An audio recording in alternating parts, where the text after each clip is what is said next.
hieno sää ja hieno maisema. Kalat hyppii ja bongailee tuolla. Ja tuosta vedestä pystyy näkemään, kuinka ne kalat on tuossa pinnalla.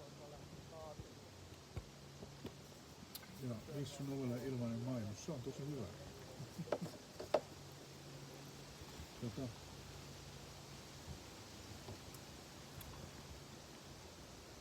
Tässä maailmassa on kaikenlaisia hengellisiä lainalaisuuksia, jos sanotaanko näin.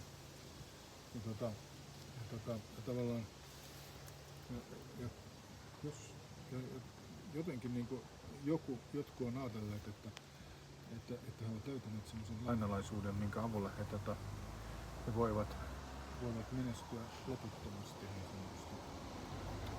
No, mistäköhän ne kaikki tämmöiset lainalaisuudet löytyy ja mitenköhän me saadaan meidän itsemme asetettua siihen asemaan, että me ollaan oikeassa asemassa siihen, että me pystytään saamaan meidän psykofyysinen kokonaisuus linjattua siihen niin, että me voidaan asennoitua oikein. Me voidaan menestyä. No, mitä se menestyminen sitten tarkoittaa? Tässä tapauksessa se tarkoittaa onnistumista niissä asioissa, joita me tehdään.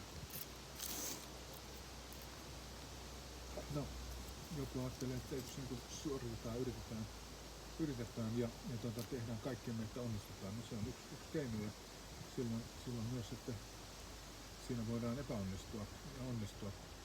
Mutta jos sä keksit sen, että kuinka kysyä täältä, niin meidän kulttuuri perustuu täältä Jumalalta, siis koko kulttuuri Euroopassa perustuu niin Jumalaan, joka on elävä Jumala, tarkoittaa käytännössä sitä, että sitä voidaan oikeasti tavalla tai toisella mitata tai kuulla, ja sen kanssa voidaan oikeasti vain kommunikoida. Jos me saadaan meidän elämän linjautumaan oikealla tavalla hänen kanssaan, niin silloin mikään ei ole mahdotonta. Siellä on olemassa niin on kirjoitettu erilaisia tarinoita, tositarinoita tästä aiheesta ympäri maailmaa. Ja niissä kirjoissa on muun muassa puhuttu siitä, kuinka vapautetaan meidän business siihen menestykseen ja niin päin pois. Ja siitä lisää, mutta kaikki on mahdollista. Sanon, että kaikki on mahdollista ja tosi moni on onnistunut niissä mahdollisuuksissaan. Nimenomaan vasta sen jälkeen, kun he ovat löytäneet sellaiset ihmiset.